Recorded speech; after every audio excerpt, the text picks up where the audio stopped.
यहां इतनी सारी माताएं बैठी है, सबके मंगलसूत्र की डिजाइन अलग अलग होगी। बोलो री जीजियो, सही है कि गलत है? सबके हाथ के चूड़े की डिजाइन अलग अलग होगी। बोलते जाओ जरा जल्दी से, सही है कि गलत है? ठीक है। पाँव में जो बिछुड़ी पहनी हो उसकी डिजाइन अलग अलग होगी। पाँव में जो पायल पहनी हो उसकी डिजाइन अलग अलग होगी। सिर पे जो चूनर पहनी हो उसकी डिजाइन अलग अलग होगी। 16 श्रृंगार जो तुमने अपने तन पर, अपने शरीर पर, सुहाग की जितनी वस्तुएं धारण करी है, चाहे बिंदी लगाई हो, नथनी पहनी हो, कुंडल पहना हो, मंगलसूत्र पहना हो, सबकी डिजाइन अलग अलग होती है। केवल 16 श्रृंगार में से एक श्रृंगार ऐसा है जिसकी डिजाइन नहीं बदली है, वो है मांग का सिंदूर, कुमकुम एक जैसा हो।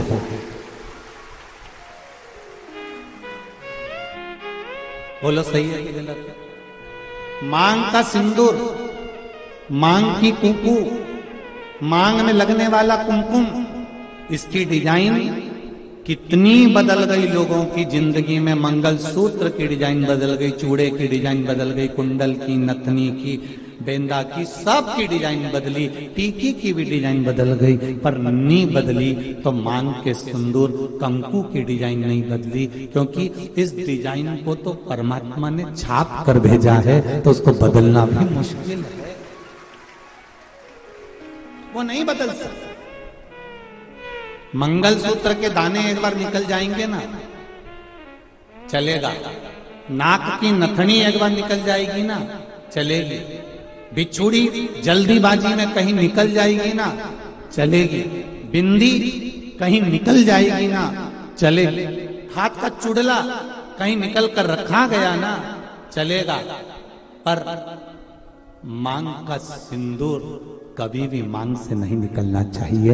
ये शिव महापुराण की कथा। अब 16 श्रृंगार में से एक श्रृंगार ऐसा है मांग का सिंदूर जिसमें कोई भेद नहीं है।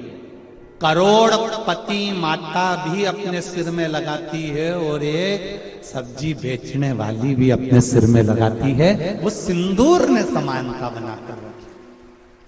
एक ब्राह्मण की घर की माता भी सिर पर लगा रही है, तो एक वैश्य के घर की माता भी सिर पर लगा रही है। एक क्षत्रिय के घर की माता भी सिर पर लगा रही है, तो एक शूद्र के घर की माता भी अपने सिर पर लगा रही है। सारा श्रृंगार पैसे के बल पर ऊंचा नीचा हो सकता है, मंगलसूत्र पैसे के बल पर ऊंचा नीचा हो सकता है, हाथ के चूड़े पैसे के बल पर ऊंचे नीचे हो सकते हैं, पांव की पायल पैसे के बल पर ऊंचा नीचा हो सकता है। केवल मांग का सिंदूर, कुमकुम, ये पैसे के बल पर ऊंचा नीचा नहीं होता। ये गरीब और अमीर सबकी समता बता देता है कि यहाँ सब बराबर हैं। मांग के सिंदूर के आगे, कुमकुम के आगे सब बराबर है। हम कहना चाहेंगे, संपूर्ण विश्व के सनातनियों को एक बात बताना चाहेंगे कि पति जब घर से बाहर निकलता है, पति जब अपना घर छोड़कर किसी मार्ग की ओर आगे बढ़ता है, तो उसके साथ में धर्म पत्नी भले साथ नहीं रहती हो, पर उसके मांग में जो सिंदूर रहता है ना, उसकी चमक पति के साथ हर पल रहती है। ये निश्चितता।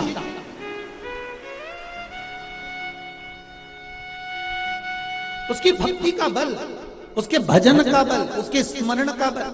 अभी अभी आपने तुलसी जी और शालिग्राम की शादी जी करी होगी, बोलो सही है? एकादशी पर अभी तुलसी जी का ब्याह भगवान शालिग्राम जी के साथ लड्डू गोपाल के साथ करा होगा। जरा विचार करना, उस जलंधर को मारने के लिए देवताओं के पसीने छूट गए थे। क्यों? क्योंकि वृंदा के माथे का जो कुमकुम था, वृंदा के माथे का जो सिंदूर था, वो बड़ा प्रबल था, इसलिए जलंधर को मारना कठिन पड़ रहा था।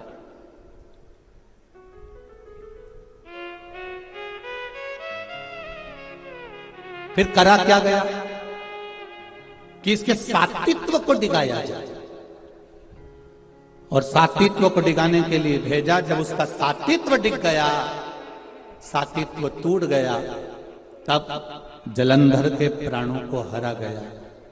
फिर निवेदन करूंगा मेरी जितनी माताएं यहाँ बैठी हैं, जितनी मेरी बहन बैठी हैं, जितनी मेरी जीजियां बैठी हुई हैं, जितनी मेरी बेटियां बैठी हुई हैं, निवेदन करूंगा मंगल पाणीग्रहण संस्कार होने के बाद में, विवाह हो जाने के बाद में अपने मस्तक पर मांग में, भले आजकल तो फैशन हो गया, ज्यादा सिंदूर नहीं लगाती हैं माताएं, कुंकू नहीं लगाती हैं, थोड़ा उनको एक अलग सा फील होता है, तो उनको वो थोड़ा, मेरा निवेदन है कि मेरी जीजियों से, मेरी माताओं से, मेरी बहनों से, मेरी बेटियों से निवेदन है, शादी होने के बाद में मांग में,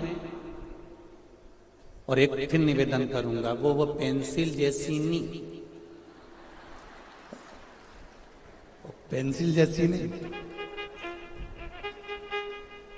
सिंदूर तुम्हारे पति ने जिस समय तुम मंडप के अंदर बैठी थी और चांदी के सिक्के से, तलदार से, अंगूठी से, डब्बी में से भर भर कर तेरी मांग में भरा था, ऐसा सिंदूर तुम्हारी मांग में भरा होना चाहिए, ऐसा भरा होना चाहिए।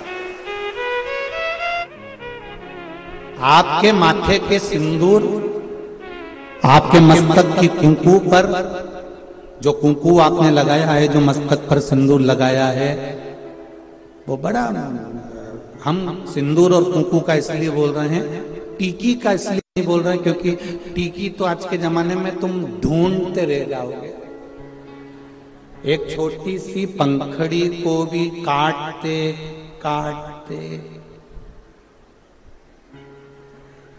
जैसे माथा की जूनी रहे,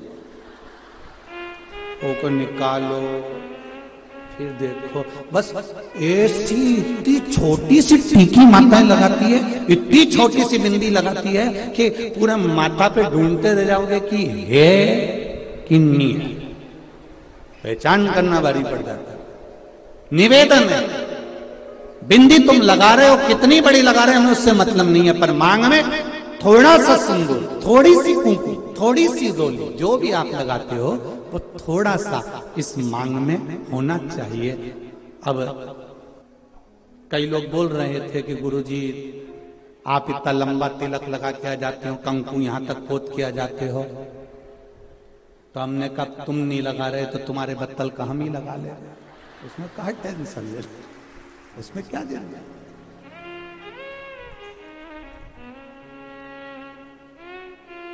एक कथा याद आ जाती है, उस कथा में एक बार हम कथा करने के लिए काला पीपल गए, तो वहां कथा करने गए, तो वहां पर एक माता बूढ़ी बूढ़ी सी, बहुत 70-80 साल की, और कथा में आगे बैठ गई, और कथा हुई। वो माता का नियम था, डंडा टेक के आती थी और 2 चोटी करके आती थी, एक में लाल रिबिन, एक में पीला रिबिन, 2 रिबिन, पहले माता रिबिन बांधती थी, आप लोगों को ध्यान में होगा, ऐसा लाल, ऐसा गुत्ता गुत्ता गुत्ती गुत्ती यहाँ तक आती थी, और फिर जो स्कूल जाने वाली छोरियां होती थी, बेटियां, वो यहाँ से लेकर फिर यहाँ चिट्टा मान लेती थी। पहले ऐसा चलता था, केला वाली चोटी। अब वो बुजुर्ग जो माता थी वो चोटी करके बैठ जाए। अब वो कथा करते करते करते करते बार बार ध्यान उसकी चोटी पे जाए। अब ऐसा होता है, अब कोई विशेष अगर कोई बैठे, कोई आए तो उस पर ध्यान तो जाए कि आखिर। अब वो बार बार ध्यान जाए तो हमारा कथा में मन नहीं लगे। अब मन नहीं लगे तो हमने एक प्रश्न कर लिया, माँ आपसे एक बात पूछना है। क्या बोलो गुरुजी। हमने कहा माँ बस इतना सा पूछना है कि सारी माताएं एक चोटी करके आती है, तू 2 चोटी करके क्यों आती है। उसने कहा महाराज जी ये भी कोई पूछने वाली बात है, ये कोई अच्छी बात है तुमने जो पूछा, अभी नहीं बताऊंगी मैं। हमने सोचा डोकरी बहुत तेज है, बहुत तेज। हम कथा कर कर जिनके यहाँ रुके हुए थे अग्रवाल जी के यहाँ पहुंच गए। सुबेरे सुबेरे 6 बजे डोकरी ने आकर, बूढ़ी अम्मा ने आकर वो शटर बजाई। वो शटर बजाई तो हमने आशीष से कहा जरा दरवाजा खोलो। दरवाजा खोला तो डोकरी डंडा लेके खड़ी थी। कहाँ है महाराज। आशीष तो दरवाजा ही नहीं खोला, वापिस आ गया। गुरुजी वो बुढ़िया आई है डंडा लेके। हमने कहा दरवाजा तो खोल, आने दे। अब बुढ़िया आके बोली, कुर्सी पे बैठ गई, महाराज देखो ये पीली वाली जो चोटी है ना, ये तो मेरी है। अब हमने कह दिया तो ये नीली वाली पड़ोसी की है। इतने में बोली अरे सुन तो सही महाराज, ये पीली वाली मेरी है। अच्छा वो मुस्कुराई भी ऐसी, उसका आधे 2 दांत आगे के नहीं थे, बाकी के सब थे। अब वो बोली कि ये जो पीली वाली है ना ये हमारी है। हमने कहा ठीक। फिर ये गुरुजी पहले मेरे पति की भी चोटी थी, उसने कटा ली, मैंने एक बढ़ा ली। क्या कहने थे?